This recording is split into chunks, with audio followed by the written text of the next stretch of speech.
Tuesday. So this is Oh, here it is. Snag. Oh, yeah, he's really slow. Terribly slow. Not at all. He was a monster this year. Oh, don't look at that, Kadarius Toney. Oh, no. Welcome back, sports fans. Thank you for coming back for another video. I am your host, of course, Johnny Gaz. Today we are sticking with the defense, the 2024 Detroit Lions. We're going to move to the defensive backfield. I think a very important position coming off of our last video talking about the defensive linemen. I think this is the second most important position the Lions need to address this offseason. So we're going to focus heavy today on the Lions defensive backfield. As always, I appreciate you coming along for another video. Make sure to hit the like button if you dig what is going on here today. Subscribe to the channel and hit that notify bell so you don't miss any future videos here on Johnny Gaz Sports. Thank you. As we've mentioned before on previous videos, we have hit on the fact that Aaron Glenn, the defensive coordinator, is returning for the 2024 season. What a great way to have continuity into this next season. And the focus, I think, is going to be on the defense. They have to improve the defense if they're going to take the next step, ultimately get to a Super Bowl and win one, which would be the franchise's first. I think ultimately Aaron Glenn shifted his defense towards the back end of the 2023 season and into the playoffs to the extent where he was focusing the blitz from the back end. We know that they struggled to get consistent sacks on the front end and pressure when they truly needed it, on third downs especially, and when they faced quarterbacks that could pass the ball, heavy in the Minnesota game, the Dallas game, of course in the playoffs against the Rams, the Bucks, and then in the second half against the 49ers, we know what happened. But ultimately, Aaron Glenn's defense shifted towards a more back-end blitz type defense where the safeties were so important in the blitz scheme. Guys like Mella Fon Wu, guys like Kirby Joseph, the cornerbacks, Cam Sutton, got more into the mix in the blitz scheme. That's what they had to do to be able to get to the quarterback, to be able to create consistent pressure to make this defense at least be something to carry into the playoffs. Now, the guy we haven't mentioned yet, and the guy we'll see right here, Brian Branch, who is a megastar in the making, was a huge part of this and a reason why the Lions will have a major shift in their defensive focus heading into the 2024 season. So with that being said, today we're going to review the defensive backfield for the Detroit Lions as we head into the 2024 offseason. Today's video is going to focus on the depth chart as we're leaving 2023. We're also going to look at the stats from last season. Again, it was a historic year for the Lions. We're going to take a look at a few players individually, Mella Fon Wu at safety, and today's focus, Brian Branch. We're also going to look at the upcoming free agents that may be potentially leaving the Lions this offseason and some potential free agent targets that may be out there for the Lions. We're also going to look at some draft targets very briefly. We'll talk about the significance of cornerback or defensive back versus defensive lineman. In the latest video we just did here at Johnny Gaz Sports, we focus on the defensive line primarily and what the Lions could do to bolster that unit as they head into next season. Today it's going to be defensive back, so we're going to spend a little bit of time talking about whether the Lions should favor one position or the other in this offseason to really take that next step.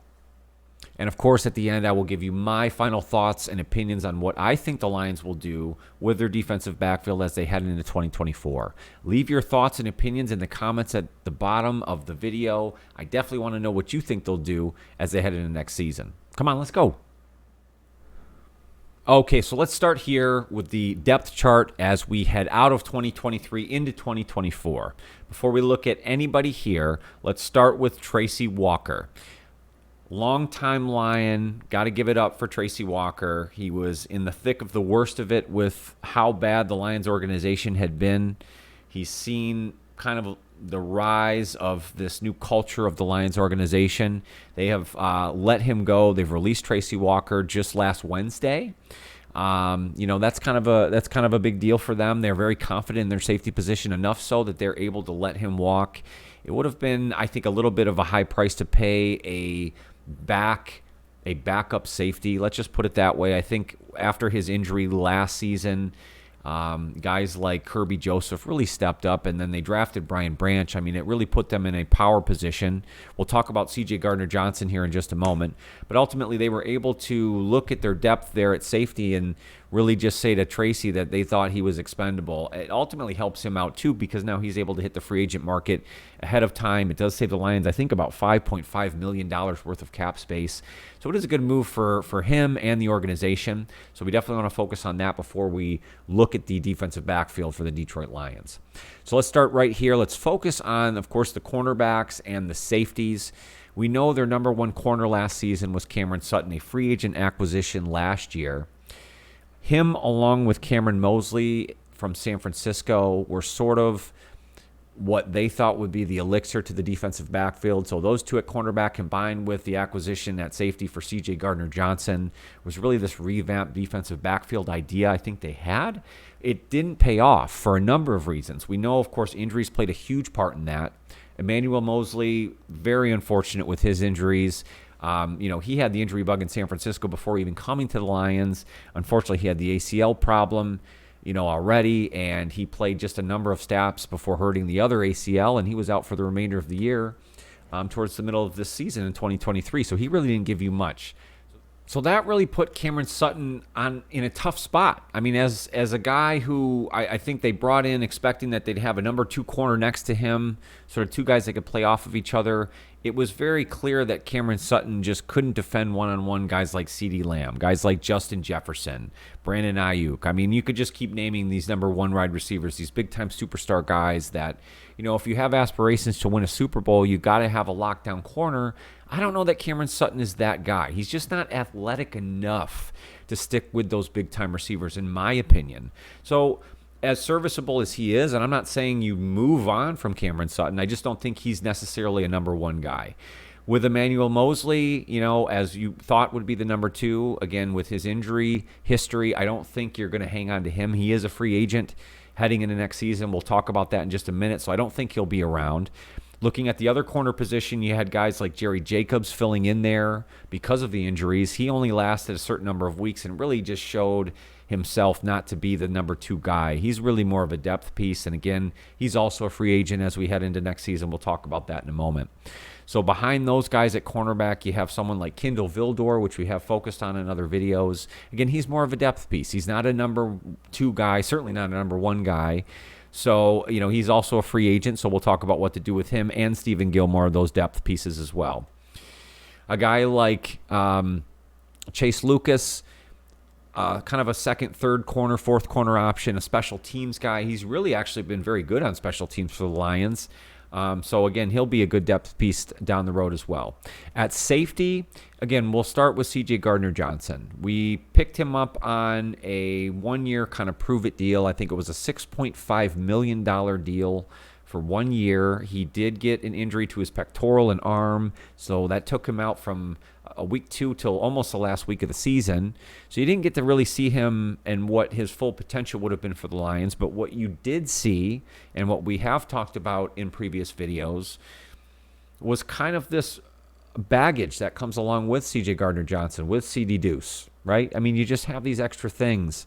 There were times where it felt like he might be playing more for himself and not necessarily the team. Now, that is up for debate, and that's kind of my personal opinion. But when you go out and commit a personal foul on a play where your team has made the play that's needed to be made, but yet you're still out to get someone based on some history that you have of them on social media, that's out for yourself. That's not for the team. We won't focus on that primarily, but my point here is that he may not be the culture guy that you need there. We just got off talking about the depth that they have at safety. We're looking at it right here. I don't know if you bring him back. He's a free agent, so he may be expendable. Now, we'll talk about that here in just another moment. Now, just behind him, you see Ifeatu Mella Fon Wu. That's a mouthful. Bottom line is Mella Fon Wu, a guy that you drafted, a guy you hoped you wanted him to step up maybe a little earlier on in his career. Again, a little bit of an injury case with him as well, and when he did get his opportunities, especially early on, it just didn't show. Over the course of the season, later on in the season, once they started to have the need to use their defensive backfield as their primary blitzers and as their athletic tacklers and guys that need to put pressure on, he kind of really came to the forefront. He showed that he can make plays through the end of the year, and even in the playoffs. He was making sacks. He was making plays on defenders, on offensive wide receivers. He was really looking everything like the piece they wanted him to be. He is lengthy. He's tall. He's athletic. He's got enough speed to hang in there. I'm not saying he's some superstar safety, but he's proven to be a great piece there, and certainly the reason why you are okay with maybe letting C.J. Gardner-Johnson walk out the door. After that, at safety, past Mella Fon Wu, you have guys like Brandon Joseph, very young player there. You're kind of hoping will step up just a little bit to become a depth piece so that if you have somebody at safety leave, he can kind of be in the wings. And then, of course, you see Will Harris here as well. Now, Will Harris is a guy that's been with the organization for a while. I just don't think that he, given the opportunity, has shown that he has enough athleticism and just enough in him to hang around. I'm hoping that with enough pieces added this offseason that that's a guy that they can let go. And you know, not to down talk Will Harris, but again, you just need to be able to build more depth behind what will hopefully be main pieces there in Cameron Sutton and what could be a free agent, what could be a draft piece. So with all that being said, I think Will Harris is expendable here in the depth chart. Now, as we opened our video, of course, we can't skip out on one of the best draft picks in Lions history over the last, 5-10 years. I mean, this man was, I think, someone that slipped down the ranks a little bit because of some athleticism issues, because of some speed issues. The man we opened up the video with, Brian Branch. I mean, what an amazing draft pick by Brad Holmes. Getting Brian Branch in the second round of last year's draft, you know, as this kind of throw-in piece almost to their own draft. It was incredible. And you could see, if you've ever seen the videos and the response of them being able to get them in the draft room. I mean, Brad Holmes, not only is he an animated guy already, but they were thrilled. They knew they got a player, and it showed all the way from week one. We entered this video with that highlight of him picking up Patrick Mahomes in week one at Arrowhead. I mean, what a way to open up your career. And he showed that even in the preseason. So you saw flashes of that already, and it just came true, and that held the whole season in 2023. What a great year for this young kid, and something they're going to be able to build off of. And again, we'll say it, the safety depth is there, and that's why you're okay with letting Tracy Walker, you know, cutting him, saving the money, letting that player walk out the door, you know, being okay with maybe C.J. Gardner-Johnson walking out the door. Well, it's because you have this guy. It's because you have Brian Branch. So you see the stats here. Of course, he had a small injury piece, I think, to his ankle early on in the season. So he only played 15 games for the 2023 regular season. 50 tackles, 24 assists for a 74 combination tackle number. What a great number at safety. 7 tackles for loss, 13 passes defended, which I actually believe led the team. 3 interceptions. Just an incredible rookie season for him. I mean, there was talks about him potentially being Defensive Rookie of the Year. Again, I think with a little bit of an injury, I think he kind of stat-wise fell off towards the end. It doesn't mean he wasn't an important piece, but that took him kind of out of that running. But I just think ultimately he was so important and a piece they had to have in the playoffs, and it's shown right here. In his 3 playoff games, he had 20 combined tackles, 3 tackles for loss, and another pass defended. So was a contributor all the way through the 2023 season. I think he's going to be a huge monumental piece for that defense. He can be moved all around. He's not afraid to step up. I mean, as much as we talked about in the previous video about the defense not wanting to have to use the defensive backfield so much in pressures so that they can defend the back end, you know, Brian Branch is sort of that jack of all trades safety. He's the guy you want to bring up to be able to make a tackle, to filter everything to him. You know, he's proven that he can be that guy. He's also proven that he can cover. So there's a lot of upside here, and I just think he needs to be spotlighted. I think he's a huge reason why the Lions will take the next step in 2024. For all my stat buddies out there, let's take a look at the 2023 stats, focusing on the defensive backfield. As I mentioned, Brian Branch led the team in passes defended. As a rookie, they trusted him in so many spots, and I think he proved himself as the next upcoming superstar at safety, and the stats prove it here. He also had, of course, the 3 interceptions, so on and so forth. Actually leading the team in interceptions, Kirby Joseph. Another guy that really kind of I don't want to say came out of nowhere, but a guy out of Illinois that they liked out of the draft that kind of just took a little bit, and maybe with that depth at safety just kind of had to wait his turn. With the Tracy Walker injury, he was able to step into that role and really proved himself and took over that starting job. Again, has led the team in interceptions, so fantastic there. Again, Jerry Jacobs just kind of by associating, having to be that number 2, picked up 3 interceptions. And then we have, of course, Brian Branch. We talked about Mella Fon Wu and his importance there in the safety position, sort of as that number 2.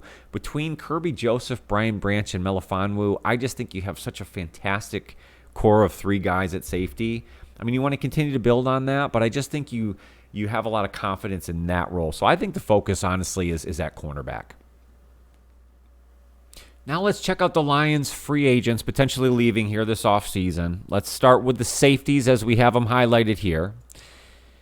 You see Chauncey Gardner-Johnson. We just talked about him a little bit. Again, I think it will come down to what the Lions organization feels like he can give to you versus what that baggage could be. You know, is he a guy that's workable enough to where you're not worried about that background, that baggage? You know, what can he ultimately give you versus what those other things are? That's the choice. Do they feel like they have enough to be able to let him walk out the door? Now, they signed him on, you see here, a $6.5 million deal. He's an unrestricted free agent, so he can go anywhere he wants. But he didn't play a full season. I don't think he gave everything that he even wanted to give here. And I think he'll still be on a prove-it deal no matter where he goes. So if he really likes what he has here in the Lions and the Lions feel the same way, you could see him come back. I'm not saying I'm opposed to it, and his talent, I think, speaks for itself. He's had multiple seasons in a row where he's produced, and the small amount of time he did give to the Lions, he also produced. He had interceptions. He had passes defended. It was all there. So I think there's some choices to make. Will Harris, we just talked about. I think he's the expendable piece among many others. I do think he is gone based on that price, $2.5 million. I don't think he even comes close to that. So unless they just think he is an ultimate depth guy, I think he will not be back. So let's now shift our focus over to the cornerbacks. We just talked about Emmanuel Mosley. Again, with his history of injuries, I just don't think the Lions are going to be comfortable bringing him back. 2 ACLs over 2 seasons is just too much. I think they were willing to take a chance on him last year, thinking that if he heals up, he showed a lot of potential in San Francisco. Now you have the other one, so there's just too much risk. I think he's also gone. Kindle Vildor, I believe they do bring him back. I think it's, again, there's not a really money concern here. And he stepped in and stepped up at least to be able to start when they needed him to. Now, I'm not saying you want that sort of guy in that position, especially in the playoffs. He's not a number 2. He's really a number 3, mostly a number 4, in my opinion. But again, not a guy that was terrible, and I think is a great depth piece. So I think they do bring him back. Khalil Dorsey is a special teams wonder. They do like him there. I think they bring him back on a price. And again, he's really valuable to them on special teams. So I think they see him back. Jerry Jacobs, unfortunately, I think he played himself out of it. I hope that they build up enough depth in that position at cornerback to where he doesn't have to come back. Let's put it that way. But again, if they just don't get enough in free agency or over the draft that they're not happy with, again, they could re-sign him just based on the number there. So with the possibility of those folks leaving and some shifting going around for them to make sure they have the right defensive pieces there to make a difference in 2024, let's take a look at some potential free agent targets for the Lions. Now, I've said this in many videos in the past, and I'll reiterate it here. Brad Holmes has made it perfectly clear. The Lions organization is not looking to just throw money at a bunch of free agents. They have to be very smart with the moves they make this offseason because they have a lot of pillar players they have to pay. And although the salary cap has gone up, and a lot of folks will make the argument that'll continue to happen, so you have the money there. There's no reason why they can't spend money on big-time free agents. And I'm not saying they don't make a splash. But if Brad Holmes is going to tell you exactly what his plan is, and his history now has shown and proven that he's going to do what he's going to do, and it works, I don't understand why the media thinks that they know differently. I'm going to side with what Brad Holmes has said here, and I think this holds true. I don't think they make multiple major splashes in free agency. I think they're going to pinpoint a guy or 2 moderately priced that they know will make a difference on their team this year. But let's focus on the cornerbacks here. We know Jalen Johnson coming from the Chicago Bears could be a fantastic cornerback piece to any team. But the problem is I think the Bears are going to either franchise tag him or bring him back on a trade situation, and I don't know if the Lions are players there. So that brings us down to L'Jarius Sneed. I've heard a lot of noise behind this one, but that's another situation that could be a franchise tag or a trade. So are the Lions willing to do that? Are they willing to trade draft picks to get L'Jarius Sneed? I don't think so. I don't really believe they want to give away draft capital. And I think L'Jarius Sneed will be too high priced. But again, if they're willing and if Brad Holmes and the organization says that this is the position we want to fill with free agents or a free agent, then L'Jarius Sneed could be the guy. And I would be totally fine with that. I mean, talk about getting a lockdown corner, having him and Cameron Sutton next to each other, 1 and 2. I mean, that pretty much solves that cornerback issue. But again, is the price just too high for the Detroit Lions? We'll have to see. In a previous video, I also highlighted Chidobe Awuzie coming from the Cincinnati Bengals. Again, maybe a lower price guy, but a possible better fit if the Lions are looking to make a few moderately priced moves versus that one big splash move. Stephon Gilmore has the relation, obviously, with Stephen Gilmore already in the organization, assuming the Lions bring him back. That could also be kind of a one-year deal situation, which we know the Lions are very interested in based on their current cap structure and the fact that they're going to have to pay all these pillar guys. So one-year deals kind of work for them. So Stephon Gilmore could make a lot of sense. Other than that, I don't think any of these other guys kind of fit the need of what they're looking for. They really want to find a lockdown corner if they can. I don't know if outside of L'Jarius Sneed if you necessarily get that here, so maybe that's not the moves. But here's the options you have currently in free agents. And of course, after you get through free agency, you have to look at, okay, what does the draft now bring you? And I think more than anything in Brad Holmes, we trust in his draft, right? You cannot... I mean, it was proven. The best draft in 2023. And I think as much as it was questioned, the players that they got coming out of it, it's clear that he is trusted in the draft process. So depending on what they do in free agency, if they make the big splash at cornerback, then maybe they don't need to look at corner at 29. I'm not saying they don't, because believe me, I'm sure they'd love to. Let's say Stephon Gilmore is the guy, okay, on a one-year deal. You also take the guy you like at 29 at cornerback, as you see here, TJ Tampa. We'll talk about a few others here in just a moment. But I wouldn't be opposed to doubling up. So it'll all depend on what happens in free agency. But I think ultimately, as I research this, what I'm finding more than anything else is defensive back is kind of the move at 29. I think based on the depth of the draft prospects in the defensive back area, for this year's draft seems to be strong. So at 29, it looks like the Lions could get some value there. So outside of who you see listed here, TJ Tampa, you have guys listed as potential targets. Missouri's Enos Rakestraw, I think, is a very strong candidate. If he's still available at 29, he's kind of a press man coverage guy. Seems to fit that culture that Dan Campbell likes, so he is a very strong draft candidate. Alabama's Kool-Aid McKinstry, kind of the name guy. I think that's the grab for a lot of folks. Now, what's easy to kind of forget in that scenario, he was not the number one cornerback for Alabama. But yeah, for some reason, that name seems to draw people in. The problem is I think their number one cornerback is going to be gone, so he may be available at 29. You also have Georgia's Kamari Lassiter, which again would give you a lot of experience there. Big-time games in the SEC, big-time games in the championship bowl games. I mean, just speaks for itself. And then Iowa's Cooper DeJean, which would be great, but I just don't think he's going to be there at 29. I don't think he's on the board. So as much as I would love that, and I would take him at 29 if he's available, I don't know that he's going to be there. But I think what's very proven to be true is that it seems like defensive back is the consensus, assuming everything falls in line here in free agency. So I definitely wanted to give a few targets there, and there's going to be a few options, so that might be a good way to go. Defense, right? At least we all can agree on that. At least we can agree on that. The Lions have to focus on the defense as they head into 2024. Let me know in the comments below what they should do. Should they go cornerback? Should they go defensive lineman? I think, to me, those are the two positions they have to focus on. Now, which one is more important? Let me know. In my opinion, as I said in the previous video, they got to get help for Hutch. Number one, more than anything else, find the guy on the other side on edge. or find somebody up the middle that is just too hard to ignore, to eat up people, to make that defensive line absolutely everything it needs to be. I think by association, the defensive backs will get better. Now, don't get me wrong. If they pulled the trigger on free agency or something just didn't happen up front on the defensive line that they were happy with, and they ended up making a move for Jalen Johnson or L'Jarius Sneed, I would love that. That would solve your cornerback problem and may make everything else better by association. But I'm going to stick with my first instinct, and that's they got to go up front first. They got to get defensive line help. But ultimately, they have to find something at cornerback. And if it's not in free agency, it's got to be in the draft. We've gone over options, not only in free agency, but also in the draft. We've talked about their safety position. We've talked about the upcoming star in Brian Branch and everything that I know he's going to give you as they head into 2024 and beyond. I think the future is bright.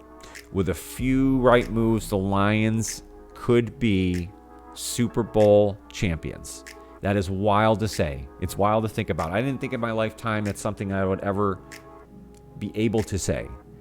And I'm finally able to do so. And with just a few right moves, they're so close. Thank you guys so much for coming along for another video. I cannot say how much I appreciate everyone that has watched, everyone that's hit the like button, subscribe to the channel. You guys are amazing. Make sure to come back, check me out, hit that like button if you dug the video here today. Subscribe to the channel, hit the alert so you don't miss any future videos here on Johnny Gaz Sports. We will see you very soon with a draft preview for the Detroit Lions. We're going to have so much more fun coming up on Johnny Gaz Sports. Look out for our question of the day videos and so much more. You guys are amazing. Have a fantastic day.